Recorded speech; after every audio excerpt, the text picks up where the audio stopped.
It's a 21st century reality that environmental concerns have had an impact in all areas of the U.S. economy, including agriculture. Environmental awareness has created increased consumer interest in locally grown, sustainable food production. While advances in technology continue to improve farming productivity and efficiency, it still requires a large amount of two very precious natural resources: water and land. However, there is a sustainable, financially viable food production system that utilizes approximately 2% of the water use of a conventional farm. This system combines fish farming and hydroponics to create a symbiotic environment known as aquaponics.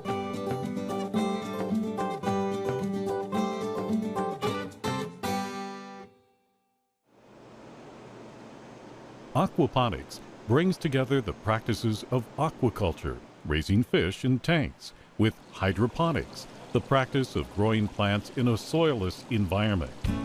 In an aquaculture system, waste accumulates in the tanks, which eventually has to be removed to maintain the health of the fish. This byproduct contains rich nutrients that plants filter out, which allows the water to be recycled and sent back to the fish tanks to start the process all over again. An aquaponic system is scalable from small individual use all the way up to a large commercial operation. An initial investment for equipment can range from a few $1,000s to several thousand, depending on the size of the operation. Keep in mind, for every gallon of water in your fish tank, you can have 1/2 to 1 square feet of grow bed space, depending on fish density and feeding rates. And for every 1 pound of fish to be raised, you need 1 to 2 gallons of water.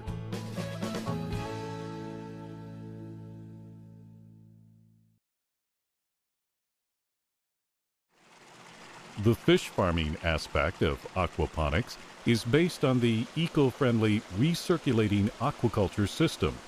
A recirculating system is an indoor system that allows for careful control of the fish's environment year-round.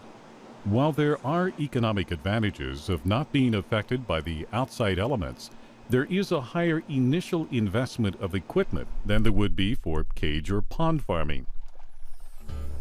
In the recirculating system, all proper fish husbandry practices apply. Water quality needs to be maintained and carefully monitored. Consistent testing of water quality is a must to keep the fish healthy and disease-free. Access to water and reliable electricity is crucial for success. Even though the water is being recirculated, runoff and evaporation will occur, and the water supply will need to be occasionally replenished. Electricity or some sort of power is necessary to keep the fish tank at the ideal temperature and run pumps to circulate water back between tanks. This type of optimal condition allows for a fast-growing stock that is less susceptible to disease, but regular observation is still an important factor in maintaining fish health. Any behavioral changes, particularly during feeding, is an indicator of problems. The feed you use will be determined by the type of species you choose to raise. But whichever feed you select, it must provide a complete diet and be of the floating variety. An auto or demand feeder is frequently used in the recirculating environment. Even though the feeding process is automated, you still want to be present to observe feeding behavior. Tilapia is the most common species raised in the recirculating system because of its large size, rapid growth, high densities, and hardiness. Perch, hybrid striped bass, trout, and catfish are also known to do well in the tank environment. Each species of fish is going to have their own set of guidelines for proper feed amounts. Harvesting the fish will be determined by the individual species' growth cycle. Be sure to practice proper fish handling in the harvesting and transportation of the fish to the market. For additional guidance, watch this online video or contact your local county extension office for additional guidance.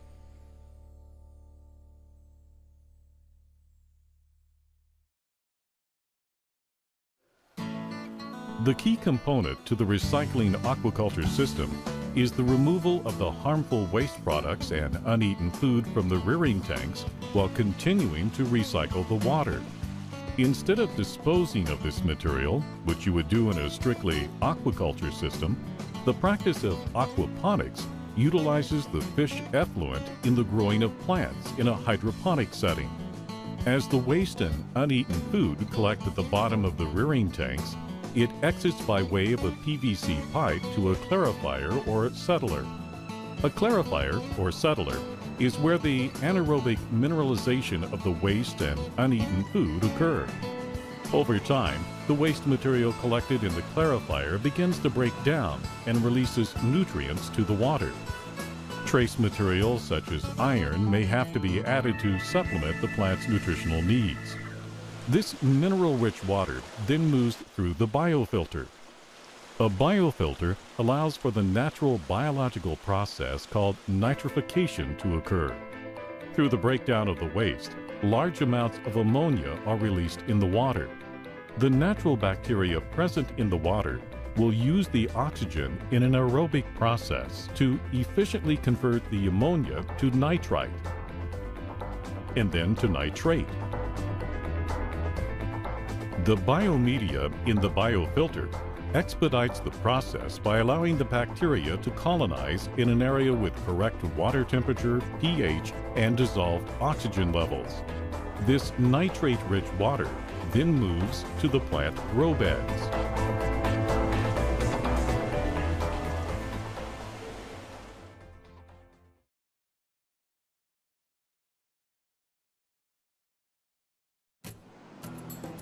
The grow beds can be a soilless environment, or they may be using a growing medium like perlite or ceramic stones. The plant's roots are immersed in the water, absorbing the rich nutrients while simultaneously filtering out the nitrogenous compounds that are toxic to the fish.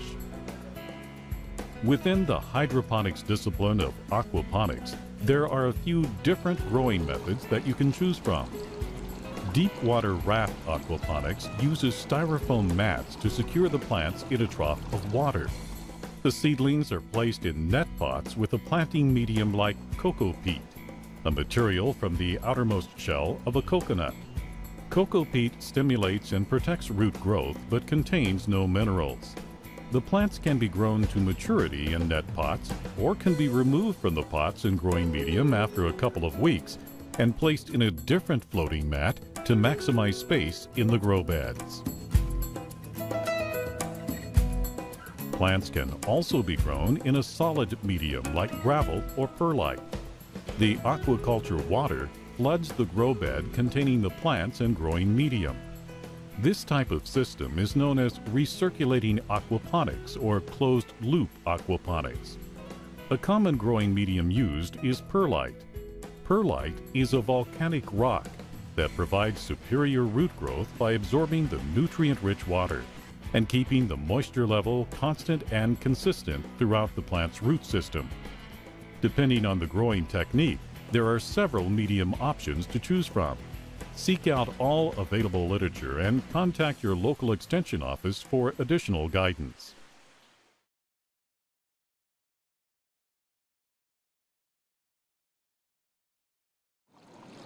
Water is only half the equation when it comes to plant growth.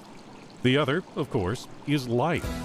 Your lighting needs will depend on the location of your aquaponic system. In the Midwest, where systems are indoors, artificial lights will be necessary. There are several types of lights that can be used depending on the budget and application. High-output fluorescents are commonly used grow lights. It's a cost-effective option with the added benefit of having a low heat output. This allows for very close light placement, which provides for maximum plant growth. LED grow lights, while much more expensive than fluorescent, usually 2 to 3 times the cost, are more power efficient, have longer lasting bulbs, and have the flexibility of adjusting the light spectrum. Red light is more desirable for budding plants, while blue light works better for vegetative growth.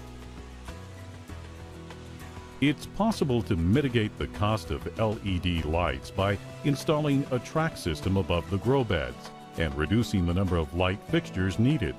Obviously, there's a trade-off. The growth rate of plants under a constant source of light will be faster than a grow bed utilizing the track system. Metal halide lights are also used in an aquaponic system. These grow lights put out an intense amount of light high in the blue spectrum. The individual bulbs can be expensive, and they do produce a considerable amount of heat, so you need to be sure that your space has proper cooling and ventilation. Metal halides are best for large plants, while fluorescents do better with small, leafy plants. Also, you want to avoid using metal halides on seedlings due to the intensity of the light. Grow lights can be used as a sole source of light or combined with natural light in a greenhouse environment. A greenhouse provides economic advantages by reducing the amount of artificial light required.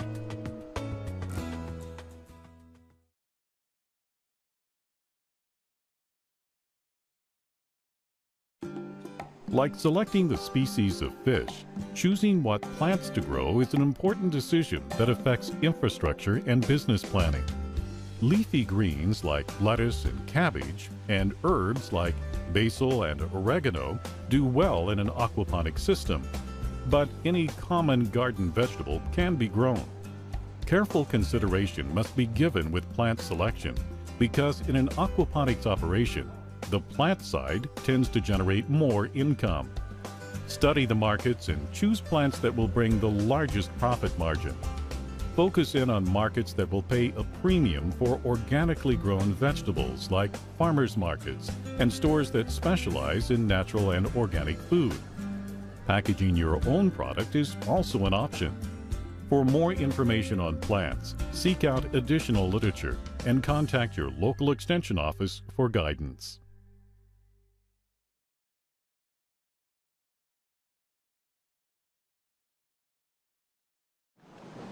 As the water moves through the grow bed and the plants pull out the nutrients, the filtered water flows from the bed to the lowest point in the system, called a sump. From there, the water is pumped back into the rearing tanks and the cycle continues. Some micronutrients such as iron and magnesium may need to be added to the system to ensure plant health.